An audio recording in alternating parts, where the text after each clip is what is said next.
But what exactly was going on with Carroll's relationship with children? And what was the nature of the relationship with Alice Liddell? Despite the wonder of his books, these are the questions that always hang over Carroll, and this is where the arguments begin amongst Carroll experts.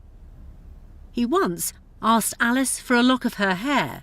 Was that a lover's token? Today, we may well think that a lock of hair is a love token. I mean, what did it mean then? I mean, she was just a young girl. So I think it's really... it's very difficult to describe. I mean, it's the character of the man is one that enjoyed the friendship of children, but there is no sense of a love interest in this at all. He was emotionally involved. There's just no question about that. And that's why I can't bear these critics who say that he only had a paternal interest in the girls. That won't do. I think he was in love with her, but I don't think he would have admitted that to himself.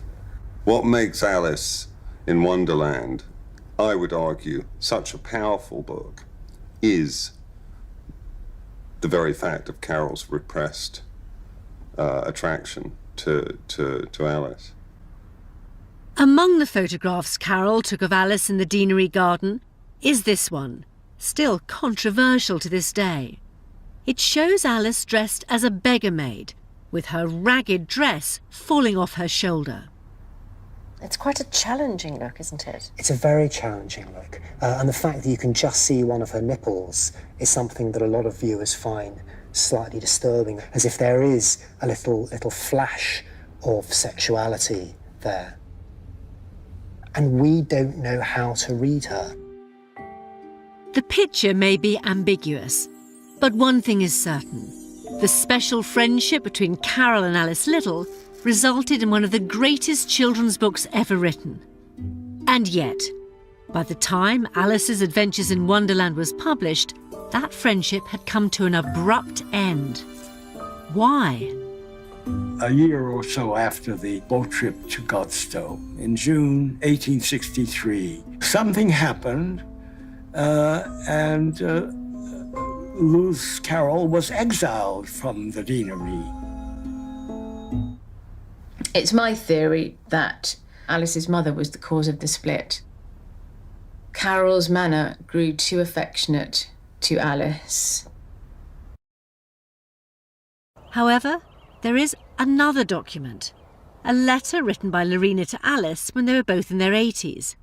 In it, Lorena informs Alice that she's just been interviewed by a biographer, and she's worried about the explanation she's given for the rift.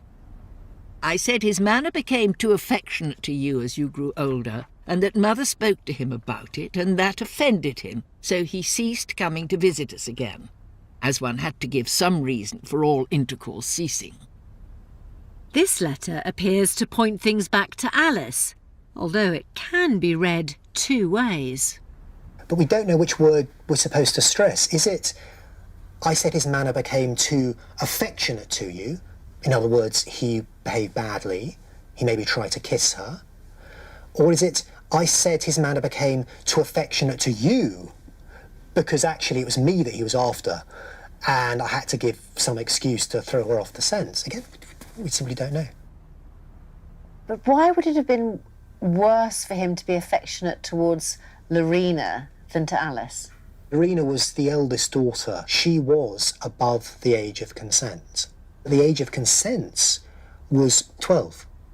So for Carroll to kiss her would have meant something different in everyone's eyes than him kissing a very little girl like Alice. Because to us it seems so much worse, the suggestion that Mother had banned Carroll from the house for being too affectionate towards a little girl. Yeah, exactly. It's tempting, of course, to think of Carroll as a Victorian Jimmy Savile, but in fact, we have dozens and dozens and dozens of records from girls who he befriended who made it clear that there's a kind of ritual to their friendship. It involved kissing them,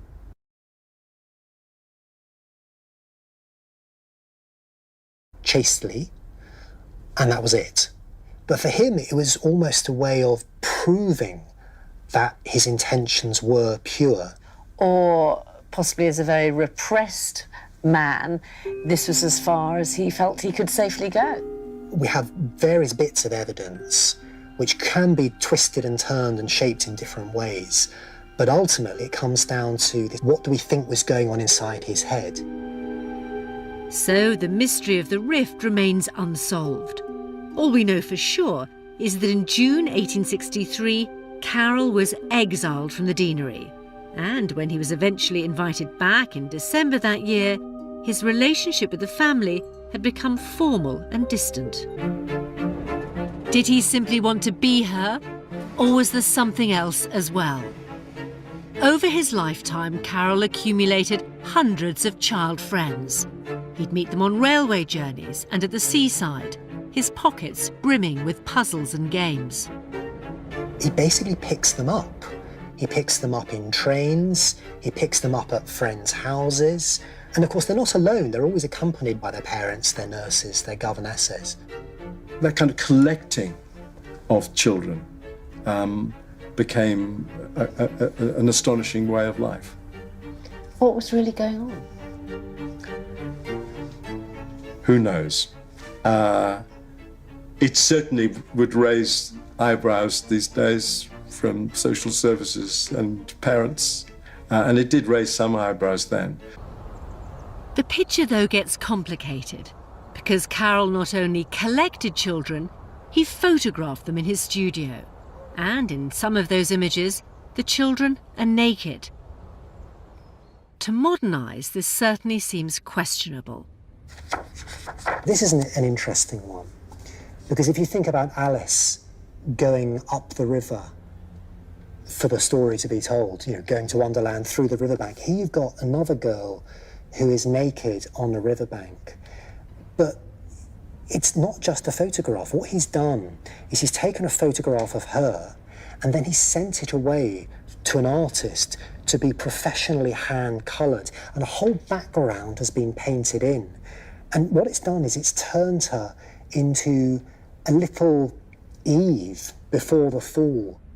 It stops it being a photograph of a naked girl and it turns it into an artistic nude. I think Carroll thought of childhood as innocent. Like many people, he thought the human body was a supremely beautiful thing, and he thought the most supremely beautiful form of human body was the female body before puberty. That is quite disturbing. It is, isn't it? That's a little girl in a very adult pose. Either you could think of this as the little girl whose body naturally and unselfconsciously falls into this kind of posture. Or it could be putting little girl in an overtly sexual pose. Well, this is the problem we've got, isn't it? That all we've got is the image. Dodson himself, I think, was a heavily repressed paedophile, without doubt. There were people who will strongly contest that, won't they? They'll say, actually, what he was interested in was the innocence of childhood, which was almost like a cult in Victorian times. I think that's what paedophiles are interested in, is the apparent innocence of children. It's a problem, isn't it? It's a problem when somebody writes a great book and they're not a great person. There's no doubt that some of the images are really quite disturbing. So are we imposing the sensibility of the 21st century back into the Victorian era, or simply trying to protect an author whose work we love? Carroll's photographs of young naked children are undoubtedly controversial, but towards the very end of filming, and after completing our interviews with the Carroll experts in this programme, we stumbled across this. If authentic, it would completely change our ideas about Carroll. Our researcher found this photograph in a French museum. It's attributed to Lewis Carroll and it's labelled Lorena Little. Now, Carroll took lots of photographs of Lorena, but this one is shockingly different. It's a full frontal picture of a naked young teenager, a picture which no parent would ever have consented to. So is it genuine? Well, here are some photographs we know Carroll took of Lorena at Christchurch. Is this the same girl? Whoever the young girl is, she certainly doesn't look at ease. So was this taken by Lewis Carroll? It certainly needs investigating.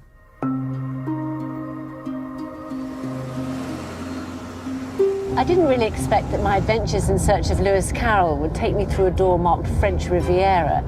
And look, there may be no real way of discovering who took this photograph, or even if it really is of Lorena Little. But the image isn't allowed out of the country, so coming here to Marseille and subjecting it to expert tests may be the best way of discovering more clues. This isn't the first time the image has been examined. In 1993, the Carroll expert Edward Wakeling judged it to be inauthentic when he compared it to known Carroll photographs. But would subjecting the original to forensic tests suggest something different? Nicholas Burnett is a picture conservationist with specialist knowledge of 19th century photography. There is something quite strange, isn't it, about the pair of us looking back into the eyes of this girl. And it's a young girl, isn't it? A naked picture of a young girl. Yeah, absolutely. We've brought Nicholas here to the Musée Cantini in Marseille to examine the photograph. It says Lorena Little, L. Carroll, Cole, M.C. So I think that's a dealer's inscription saying what it is and where it came from. Cole probably is short for collection. The Musée Cantini don't use the letters MC on their photographs, so we don't know what MC stands for. We do know that the photograph used to be held by the Gallery Texbron in Paris. After the death of the owners in 1986, it was donated here. But is it dated from the early 1860s, when Carroll was photographing the little girls? There's a lot of damage on the surface. There's a big crease up here. Corner's been torn off. There's some scratches. You can see the little brown spots on her face. It's a very slow-growing mould, very difficult to fake convincingly. It looks like it's got a very thin albumin coating. Albumin, of course, is egg white. So let's have a little peek there. Yep, that's very thin. That's what you'd expect from the 1850s, 1860s. So we can rule out a modern fake. So we've established that the photograph was taken around the same time that Carroll was seeing the Littles. What about the kind of camera being used for this? Well, he used an Otto Wills folding camera. It's the sort of camera that it would have been taken with. Two wooden boxes, one slightly smaller than the other, just sliding into each other. But was the photograph developed using the same method that Carroll used? This was called the wet collodion process, in which chemicals are poured over a glass negative. A little bit earlier than this, and it would have been from a paper negative, and then it wouldn't have been quite so crisp. This print has been printed from a wet collodion negative. So can you just, given what you've been looking at so far, can you sum up for us what we know and what we don't know about this photograph? Well, it's taken using a negative process that Carroll used. It's printed on the sort of paper that he used, about the right date, so far everything fits. We have an inscription on the old mount saying Lorena Little and L. Carroll. But is there anything on the back of the print itself? The way to find out is by thinning down the corners. Carroll began using his studio in 1863. He typically numbered his pictures, although some of the records for the early 1860s are missing. One would expect each print to be numbered, but this print has been cropped. The negative is larger than the photograph, Right. so it's possible that it was there and it's been snipped off. Doesn't look like there's anything there. What does that mean, do you think? But the absence of one doesn't really prove anything because, as I say, it might have been trimmed off. Overall, we've put this photograph through a number of different tests and you've given us your scientific opinion about it all. What's your gut instinct? My gut instinct is it's by Lewis Carroll. Yeah. Why is that? Just everything about it, really. You know, that was so interesting because I'd half expected our expert to say, no, this couldn't possibly have been taken by Lewis Carroll, it was from the wrong period or was actually an out-and-out fake. But in fact, even though we didn't find an inscription by Lewis Carroll himself, we now know that it was developed using the same process as Carroll would have been used, a similar camera, and actually that it dates from the period when Lorena Little herself would have been a young teenager. Back in London, I'm on my way to see forensic imagery analyst David Anley. He works as an expert witness in court cases, and he's going to compare the characteristics in known photographs of Lorena at different ages with a photograph that we found. If we start with the eyebrows, now the image at the top here is of the older Lorena as an adult. The image in the middle is the younger Lorena, and the one at the bottom is the girl in your photograph. There are certain similarities. The line of the eyebrows is consistent, and there is a further consistency in their depth at various points. If we then go on to the eyes, you can see that there is a fairly hooded appearance, and this feature appears consistent both with the girl in the photograph and of Lorena. If we look at the nose, again, in terms of the width of the nose at the nascion, here the point between the eyes, the bridge, and the width of the alae, the fleshy pads on the side of the nose there, those are all broadly consistent, as is the apparent form of the nostrils. To my inexpert eye, they do look remarkably similar. They are similar, and there are certainly no indications there of a significant difference. And then the upper and lower lips. These to me are most interesting of the features that we see here. All three images appear to show a cupid's bow in the upper lip, but most interestingly, the lower lip is fairly prominent and protruding in the centre and on the right-hand side, but over on the left it fades away. And that's evident here in the girl on the photograph, here on the younger Lorena, and still evident to a degree here in the older Lorena. Overall, what are you able to tell us about this photograph? Well, if I was doing a comparison such as this for a court case, I would say, forensically speaking, we would say that there is moderate support for the contention that the girl in the photograph is Lorena as shown in the other images. As this is not for a court case, I'm prepared to get off the fence a little bit and say that, in my opinion, I would say it's her. We can't say for certain that this is a photograph of Lorena Little, but we have established that it's not a fake, it's a genuine photograph, and it's from the exact period when Lorena Little herself would have been a young teenager. If true, this casts a further troubling light on the life of Lewis Carroll and also offers a possible explanation for that mysterious rift between him and the Little family.